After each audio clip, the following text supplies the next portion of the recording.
Sensitive. Desde Bahía Grande, Nordelta 94.9.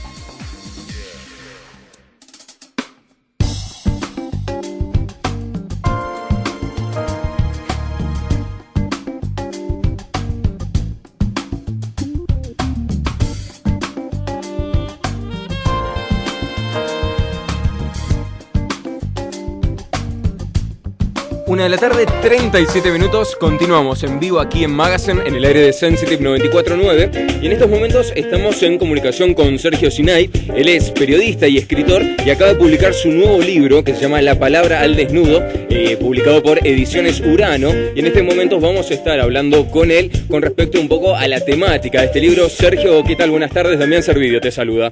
Hola Damián, buenas tardes, un gusto. Muchas gracias primero por el contacto, y ya que estábamos hablando, ¿no?, de la comunicación, ¿no?, de la palabra, que es el tema central de este libro, en un momento vos decís, ¿no?, que ninguna palabra nace porque sí. ¿De qué manera influyó el poder que tiene la palabra durante lo que fue la época de tu infancia, de tu adolescencia, en la educación, ¿no?, básicamente?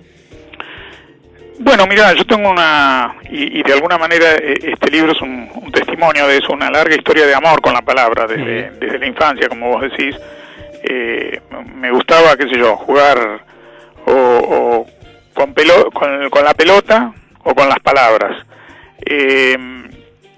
Porque las palabras en realidad te van permitiendo ingresar en el mundo, explorarlo, conocerlo. De hecho, para que algo pase a ser experiencia propia de tu vida, tiene que haber una palabra que lo nombre. Claro. Y vos tenés que, además, porque la palabra puede existir y vos no conocerla, vos tenés que conocer esa palabra y con la palabra incorporás a tu vida aquello que va a formar parte de ella. Digamos, un ejemplo muy, muy sencillo. El mundo puede estar lleno de elefantes, puede haber manadas de elefantes desfilando por la calle, pero si yo no sé nombrar a un elefante, nunca podré tener un relato acerca de mi cruce con un elefante, mi experiencia con un elefante, o lo que fuera. O sea, las palabras van creando de alguna manera el mundo. De hecho, vos fijate, nuestro idioma, el español, tiene 283.000 palabras. A su vez, muchas palabras tienen más de un significado, claro, ¿no? Sí. Con lo cual estamos diciendo que 283.000 palabras son más de 1 millón de significados, quizás. Todo eso de alguna manera es una representación del mundo, porque los seres humanos hacemos esto, simbolizamos, convertimos nuestras experiencias en símbolos, y las palabras son símbolos. Entonces,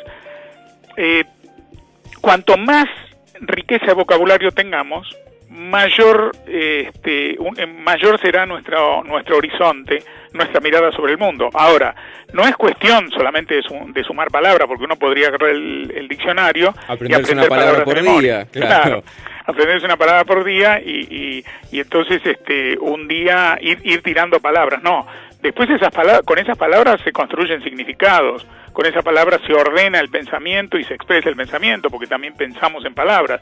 Con esas palabras construimos nuestra memoria y transmitimos nuestros recuerdos, transmitimos nuestros legados también a otros. Es decir, con la palabra fundamentalmente lo que hacemos es tender un puente hacia el otro, digamos, porque los seres humanos somos los únicos que hablamos, no hay nadie más que hable. Otros animales, digamos, los leones rugen, los perros ladran, los gatos maullan, pero un gato de Alaska y un gato de Buenos Aires aullan exactamente igual y desde que existen y hacen el mismo maullido ante la misma situación. Los seres humanos hablamos idiomas diferentes, somos los creadores de la palabra, porque la palabra no existía antes que nosotros, sino que se incorporó como respuesta a una necesidad, que es la necesidad de poder alcanzar al otro, de salir de la cápsula de nuestra soledad y poder construir un puente hacia el otro para poder transmitirnos pensamientos, sentimientos, emociones,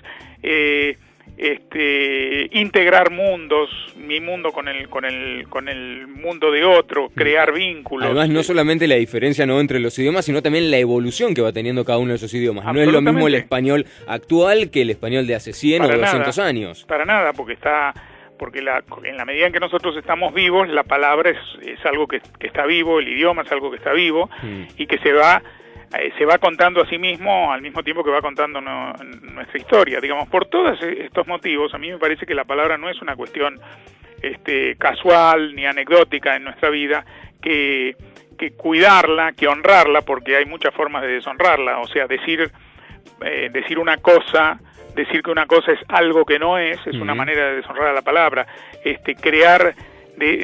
Dicen que la mentira tiene patas cortas, y esto es porque la mentira está hecha con palabras que no representan al mundo que dicen representar, y entonces como no hay esa concordancia entre lo que la palabra dice y la realidad existente, se desintegra rápidamente, pero se desintegra y ha sido deshonrada, porque vos imagínate si a pesar de tener la palabra todos mintiéramos, ¿no? De pronto vamos a suponer que, no sé, entra un germen tóxico en el agua, vamos a suponer que esta nube tóxica que apareció hoy se incorpora al agua, y lo que produce es un efecto por el cual todos empezamos a mentir irrefrenablemente. La palabra desaparecería. Si todos mintiéramos, la palabra desaparecería, porque yo sabría que lo que vos me estás diciendo no es cierto. No sé cuál es la verdad, pero sé que lo que vos me decís es una mentira. Y si vos pensás lo mismo de mí, si vos estás seguro de que lo que yo te estoy diciendo es una mentira, aunque no sepas cuál es la verdad, ninguno de los dos sabe cuál es la verdad, pero los dos sabemos que lo que el otro dice es mentira, por lo cual dejaríamos de hablar, porque ¿qué sentido tendría hablar?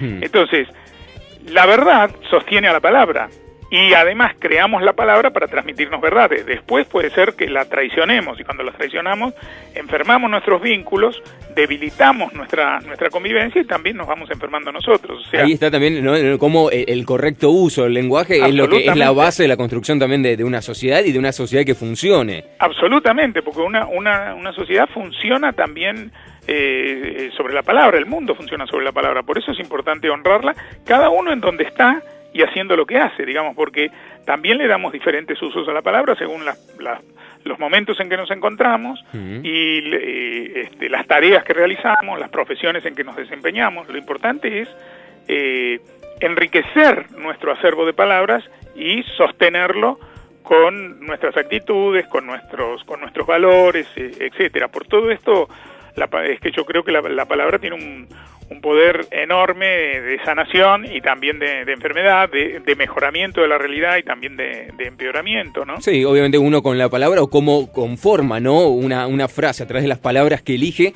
puede hacer mucho daño o puede ayudar. Y uno a veces, en general, trata de hacerlo de manera consciente, pero muchas veces, al no prestarle tanta atención a las palabras que seleccionamos o que elegimos, uno termina generando un daño muy importante. Absolutamente. Y volviendo al tema, ¿no?, de la profesión que recién decías, esta historia de amor que tenés con la palabra, ¿qué sentís? Esto ya es un poco más personal, cuando ves un poco el reduccionismo, ¿no?, que muchas veces llegó a tener lenguaje en algunos medios de comunicación. ¿De qué manera lo sentís vos, sobre todo teniendo esta relación tan cercana con la comunicación, con el periodismo, con la palabra en sí misma? Sí, yo creo que la palabra vive, por muchas razones, vive un momento de crisis. También esto es, digamos, yo escribí este libro no solamente como una especie como una historia de amor que me debía y que le debía a la palabra, ¿no?, contar de alguna manera mi larga historia de amor con la palabra, sino también como una propuesta como una advertencia y una propuesta de rescate, porque yo creo que hay una malversación de la palabra, hay el uso de la palabra en los medios de comunicación es un hecho de enorme responsabilidad, ¿no? Uno tiene que, en la vida en general, pero cuando la palabra es tu herramienta esencial de trabajo, digamos, ¿no?, de tu vehículo para estar en el mundo, desarrollar tu lugar en el mundo y transmitir o transformar el mundo en lo posible para mejor. Cuando la palabra es tu herramienta, es importante honrarla, no reducirla. Vos usaste la palabra reduccionismo y si muchas veces en muchos medios, cuando uno o lee o escucha o ve, se da cuenta la pobreza de palabras que hay para expresar, la poca variedad, la poca riqueza en lo que se transmite, el reemplazo de la palabra, el cierre del idioma en lugar de abrirlo, digamos, ¿no? ¿Cómo se cierra? Se cierra cuando se usan jergas, por ejemplo.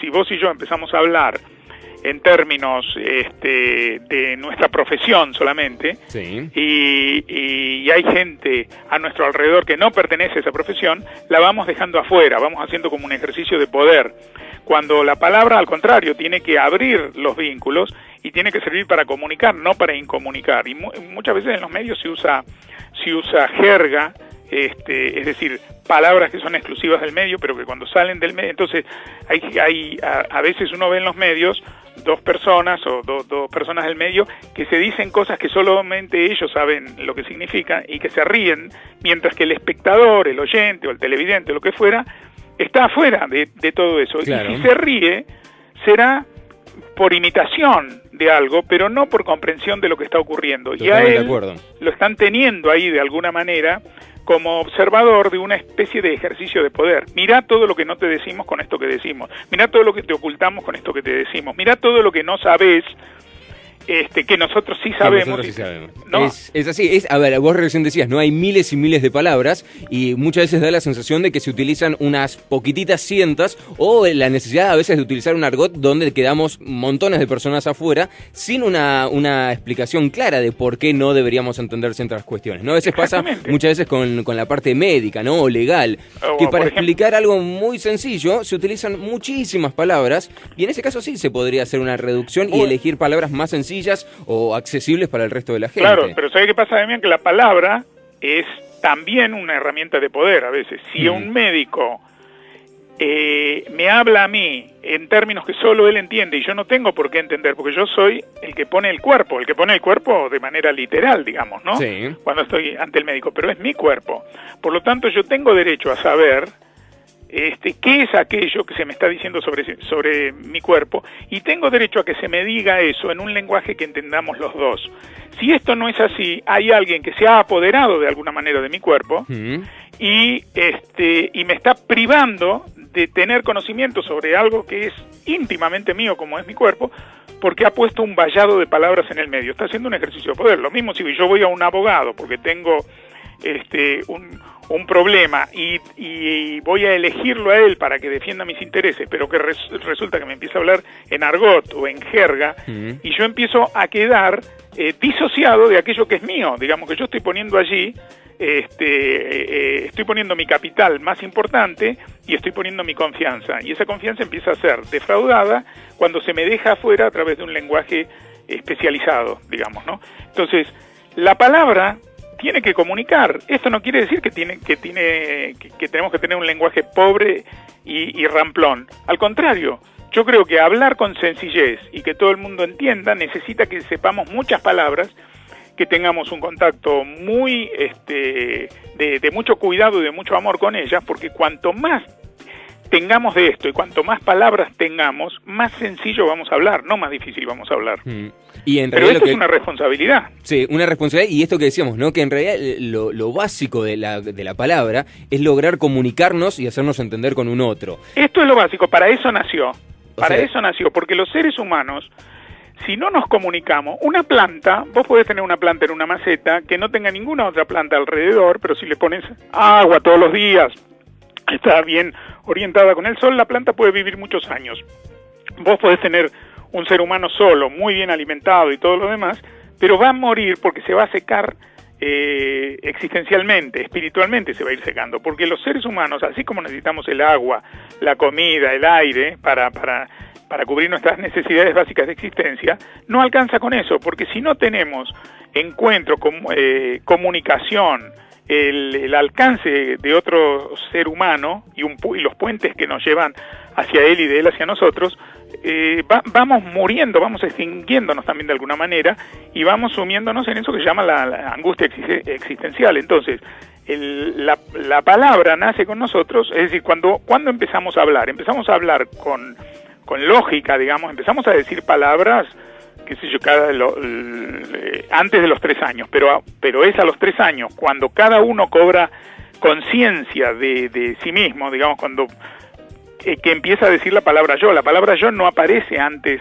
de esa edad, que es antes de que tenemos conciencia de que somos un ser único, individual y singular. Eso es maravilloso y eso es muy angustiante, porque podría ser que los otros no me entiendan nunca, porque yo soy único. Entonces, ¿cómo se rompe esa primera sensación de angustia existencial? Se empieza a romper cuando uno empieza a usar la palabra para transmitir lo que siente, pedir lo que necesita, empieza a crear diálogo, digamos, un chico empieza a ser interlocutor realmente, más o menos a partir de que tiene conciencia de que él es él y los otros son los otros, de que no todo es una sola masa homogénea. Y yo creo que en la historia de la humanidad, así como en la historia individual de cada uno de nosotros no nacimos hablando, sino que la palabra se incorporó cuando ya estábamos necesitando tener otro tipo de relación con nuestro alrededor y con nuestros seres queridos. También en la historia de la humanidad la palabra apareció porque primero pintábamos las cavernas, poníamos una mano con pintura y eso era todo. Antes que eso incluso nos pegábamos garrotazos, si no estábamos de acuerdo lo solucionaba un garrotazo. Comunicación no verbal vendría. Claro, la comunicación no verbal de su manera más cruda, digamos, ¿no? Después fuimos incorporando otras formas de comunicación no verbal y la comunicación verbal es ya un grado alto de evolución y que después siguió evolucionando, porque el lenguaje tal cual lo usamos hoy, lo tenemos hoy, que nos parece como algo dado desde siempre, tiene 5.000 años, no tiene más de 5.000 años desde que hay por lo menos testimonios, los primeros papiros de los sumerios en Constantinopla, en la Mesopotamia, bueno. Entonces, y son 5.000 años de un desarrollo constante que se ha ido desarrollando junto con nuestra historia, con nuestra evolución, etcétera, etcétera. Por lo tanto, si nosotros no cuidamos esto, corremos el riesgo de empezar a desintegrar esto, a deconstruir, como se dice ahora, y vamos empobreciéndonos en el uso de la palabra, vamos a llegar a pintar otra vez, vamos a hacer una cultura de puros grafitis, después diremos algunas pocas cosas, tipo y algo así, y después volveremos al garrote, digamos, en lugar de seguir ampliando nuestros horizontes de comunicación con el mundo y con el otro, a partir de esto que hemos creado, que es la palabra. O sea, sería una involución total, pero a ver, volviendo más al presente, ¿no? Y sobre todo, por ejemplo, con Humberto Eco y todos los tratados que hizo con lo que era la desaparición del libro, o, a ver, la cuestión puntual no es que se lee menos actualmente, sino que se lee distinto, ¿no? La lectura por hipervínculo, la lectura un poco más fragmentada. ¿De qué manera vos creés que se ve beneficiada o perjudicado también el lenguaje podría ser con este avance de la tecnología? Porque tiene cosas positivas y negativas siempre la tecnología. Las nuevas tecnologías son de conexión, no son de comunicación, aunque oficialmente se las llame tecnologías de información y comunicación, TIC. Sí. La verdad que son TIC, pero es tecnologías de información y conexión. Son herramientas, pero que no comunican por sí mismas. Lo que hacen por sí mismas es conectar. La comunicación no es un hecho tecnológico, la comunicación es un hecho artesanal, del que participan la mirada que mira, no el sentido de la vista, que es fisiológico, digamos, ¿no? Porque todos vemos, pero no todos miramos, sobre todo cuando estamos con el otro. Podemos verlo sin mirarlo. Mirar es mirar la singularidad del otro, mirar la transformación del otro, mirarlo realmente, que es reconocer a esa persona como un individuo único. La tecnología, la comunicación se hace también con la escucha, no con el sentido del oído solamente, porque oímos, pero como las orejas no tienen párpado, por lo tanto todo sonido ingresa.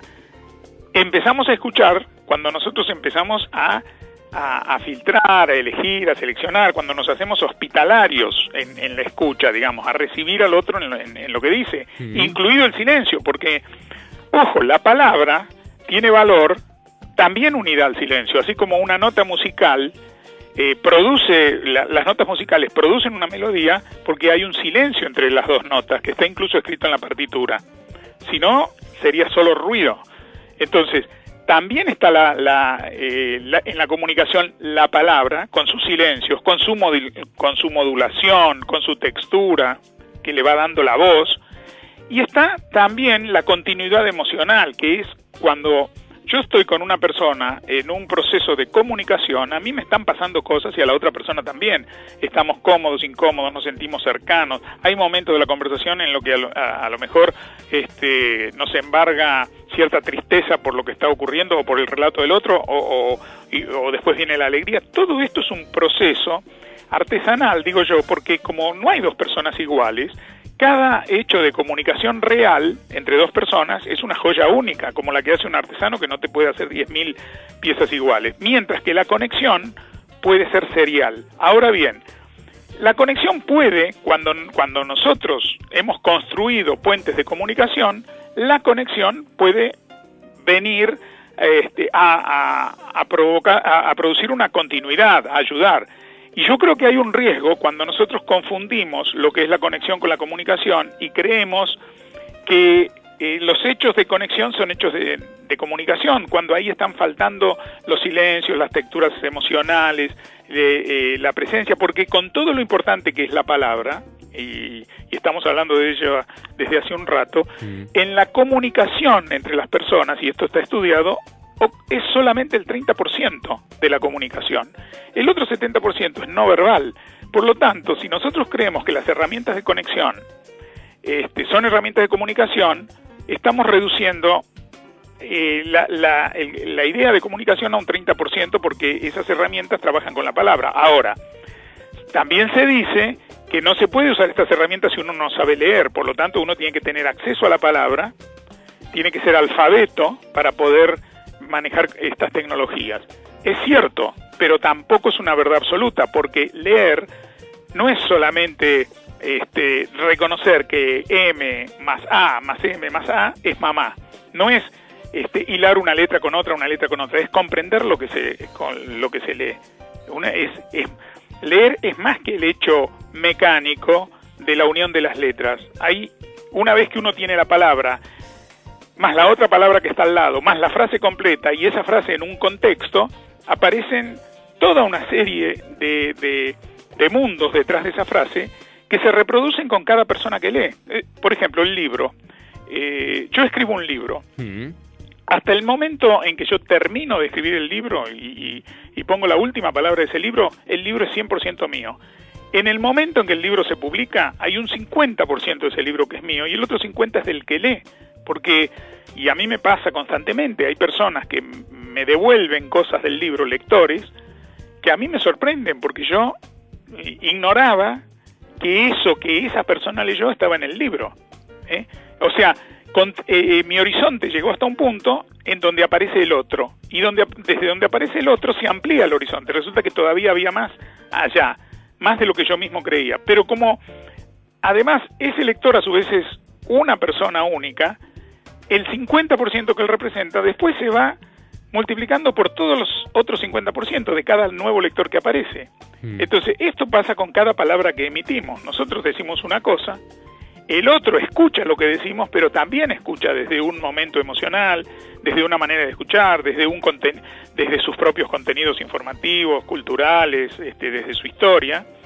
Y después, a lo mejor, cuando le cuenta a un tercero lo que fue nuestra conversación, se siguen ampliando los horizontes. Entonces, creer que una herramienta tecnológica es una panacea que sintetiza todo un proceso de comunicación que es mucho más complejo, puede ser peligroso porque puede llevarnos, esto digamos sería casi como una especie de profecía de ciencia ficción que ojalá no se cumpla, a creer que es mucho más cómodo quedarme con mi celular, con mi iPad o mi computadora y lo que sea. ¿Y para qué correr el riesgo de salir al mundo a tener encuentros reales con personas reales si de todas maneras estoy comunicado más fácil, con menos riesgo, con menos esfuerzo y con mucha más gente al mismo tiempo? Eso, y también lo que tenés ahí es el problema muchas veces, en este caso, ¿no? En una sociedad o en un mundo que está hiperconectado, son los mensajes sin contenido, ¿no? También, yo me acuerdo de un libro tuyo, Conectados al Vacío, en donde, bueno, también se trata un poco esto. Estamos en un momento en donde tenemos mucha información, alguna valiosa, otra no tanto, y es una tarea a veces difícil, esto de ir como haciendo un trabajo de cirujano, de operar y ver qué información es útil y cuál es intrascendente, y a veces llega a ser extenuante el trabajo de tener que elegir qué información sirve y cuál no. Sí, es absolutamente extenuante pero ¿sabés qué? Para hacerlo un poco menos extenuante, lo que deberíamos hacer es empezar no por el afuera, sino desde adentro. Digamos, ¿qué sería el afuera y el adentro? El afuera sería, me mandan toda esta cantidad de información y yo primero la recibo y después la clasifico, separo paja del trigo. Mejor, pero en esto estamos en una actitud un poco pasiva, digamos. Nos va a seguir llegando información que seguiremos recibiendo y después recién entramos en acción nosotros. Yo creo que cuando uno empezar desde adentro es plantearse los objetivos de vida, las jerarquías de valores o las prioridades que uno tiene en la vida para vivir una vida que uno siente que tiene un sentido, ¿no? Entonces es muy probable que sea yo, entonces, protagónicamente, el que salga a buscar la información que me ayude a mí a afianzar el rumbo que yo elijo para mi vida. Y no que tenga que ir abriéndome paso permanentemente entre una cantidad de información que, como vos decís, son datos, pero son muchas veces datos en crudo. Son datos que no están analizados, o sea, tenemos el dato y no tenemos cuál es el valor de ese dato. Bueno, nos está pasando, por ejemplo, con los buscadores, con Google, por ejemplo. Esta idea, esto de descansar en la creencia de que en último caso, si algo no lo sé o lo olvidé, lo busco en Google, nos está haciendo dejar de ejercitar la memoria. Es como si estuviéramos pasando nuestro cerebro al exterior de nosotros, digamos, ¿no? Como si tuviéramos un gran... disco rígido externo. Un gran rígido externo, es decir, en lugar de tener un cerebro propio, estamos teniendo un servidor que está afuera, al que recurrimos. Pero esto va anulando, primero, una memoria personal y propia, porque que es más trabajosa, por supuesto, pero que es útil porque después también te da argumentos y sostén para hablar, para expresarte, para transmitir emociones, sentimientos, información. Entonces yo no digo que no busquemos en Google, que a veces no es importante que esté y se ahorra tiempo. Evidentemente estas herramientas a veces nos ayudan a poder invertir mejor nuestro tiempo, porque en lugar de usarlo en búsquedas o traslados que son onerosos en materia de tiempo, nos permitirían concentrarnos más en cosas más importantes. Esto no deja de ser importante, pero tenemos que seguir confiando y ejercitando aquellas herramientas de las que hemos venido nosotros munidos a la vida. El cerebro, por ejemplo, la memoria, la capacidad de discurrir, el hacernos cargo de nuestras propias opiniones, no decir que porque lo leí en Wikipedia... Porque lo dijo otro. Claro, o es así, porque la verdad que cuando vos a veces en Wikipedia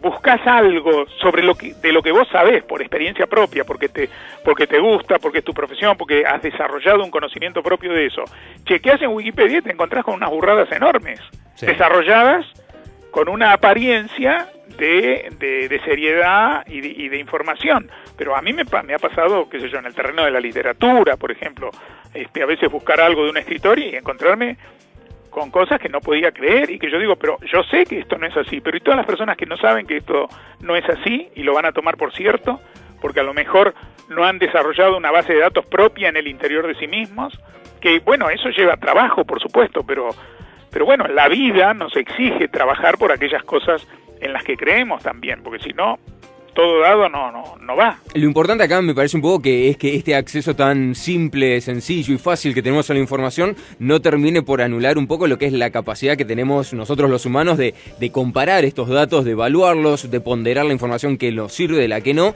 y contrastarla y luego, bueno, sacar nuestras conclusiones, ser sujetos pensantes, que en definitiva es lo que somos. Exactamente, y no olvidar que estas son herramientas. Las herramientas son útiles cuando están al servicio de las personas. Y son un problema cuando la persona está al servicio de la herramienta. Porque si en mi embelezamiento con la herramienta yo vivo preocupado por estar siempre actualizado, que tener los equipos de última generación y esto y lo otro y el nuevo programa y lo que sea, voy a necesitar mucho tiempo. ¿De dónde va a salir ese tiempo? El tiempo no es infinito. Entonces, seguramente que lo voy a sacar, y porque ocurre, y hay gente que lo dice, y lo dice dolorosamente cuando lo descubre, de mis vínculos reales con personas reales. O de actividades en donde yo seguramente soy creativo y pongo cosas importantes de mí, pero ahora, si la herramienta está a mi favor, yo la estoy usando y ella sigue siendo una herramienta y yo sigo siendo la persona que la usa y que tiene un proyecto en el cual esa herramienta viene a ser incorporado, la herramienta va a entrar y salir según mis necesidades, porque de lo contrario yo estoy invirtiendo los términos, estoy cumpliendo las necesidades de la herramienta. Digamos, un martillo es útil.